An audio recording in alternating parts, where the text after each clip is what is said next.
Hello, today I would like to show you and explain about pruning trees.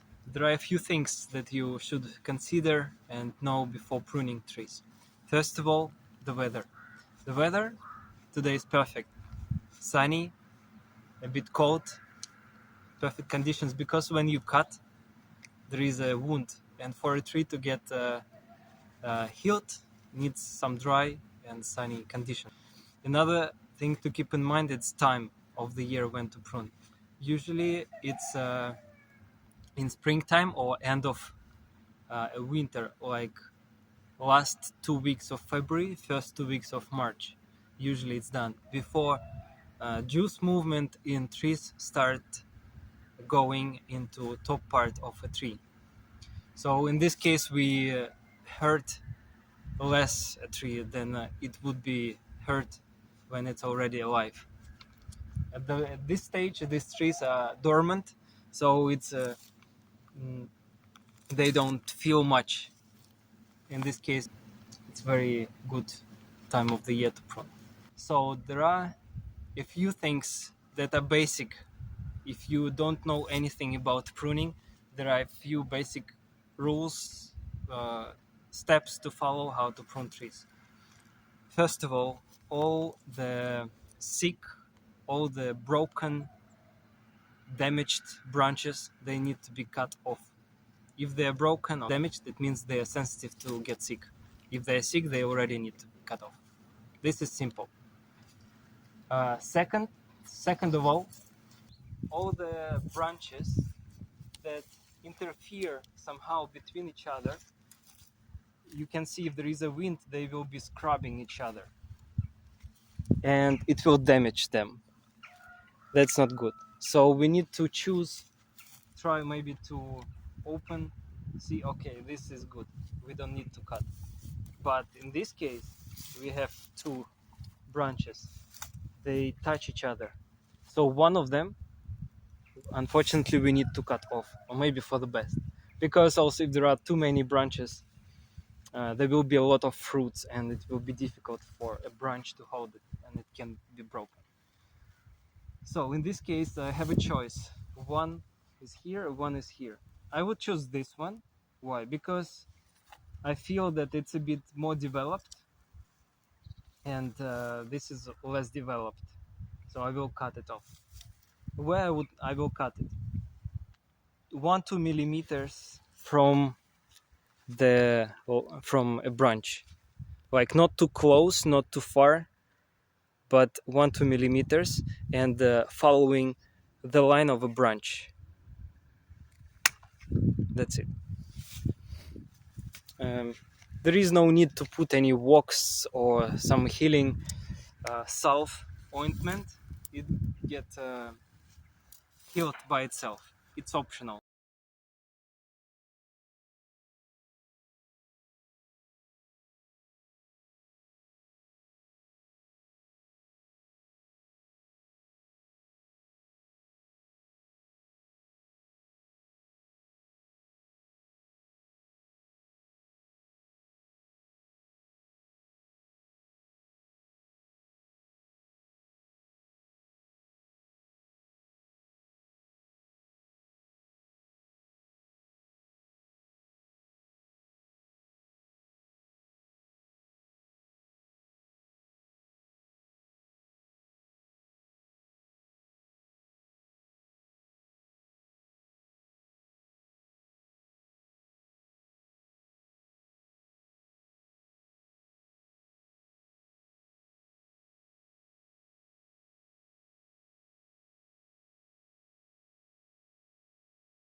Let's have a look on another example. Here,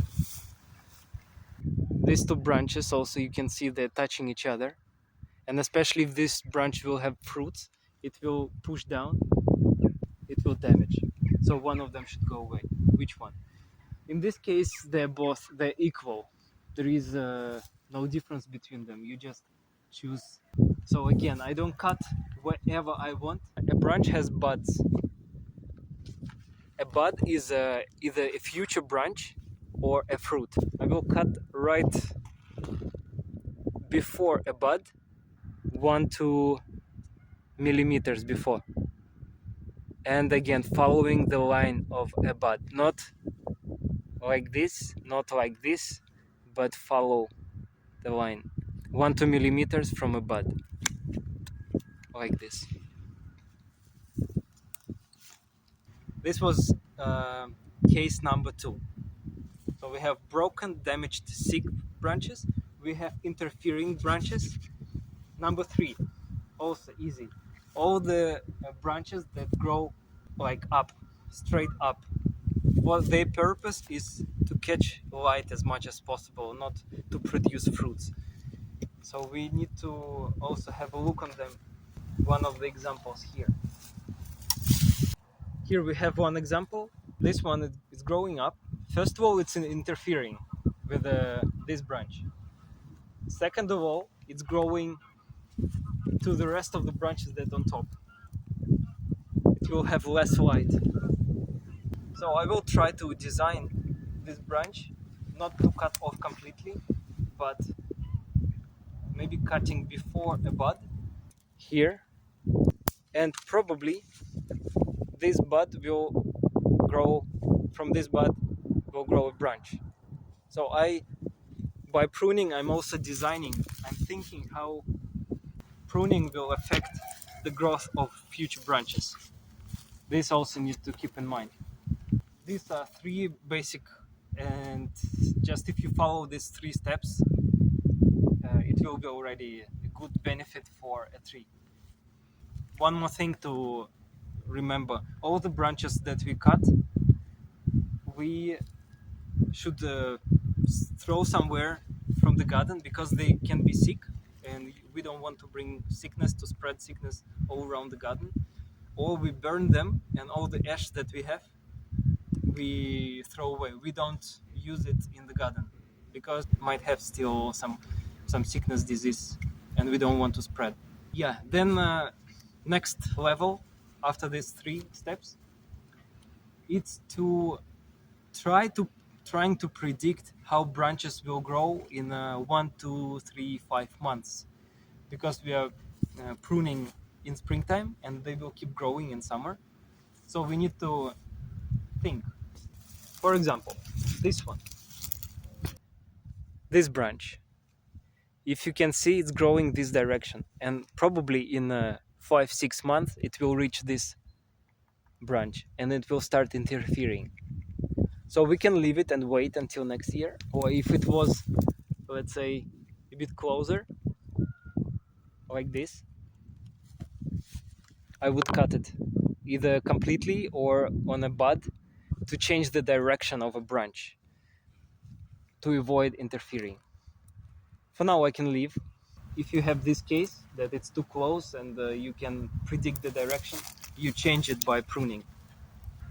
There are some more cases, of course. There are more examples of branches, what needs to be pruned, but these are basics, just to start with, for beginners, if you just start pruning trees.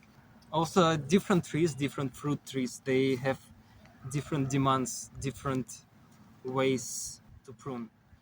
But also, do not be afraid to cut big branches if it's needed. I showed an example with small branches. It's very safe to play with, to cut. But if you face a big branch interfering or sick, don't be afraid to cut it off.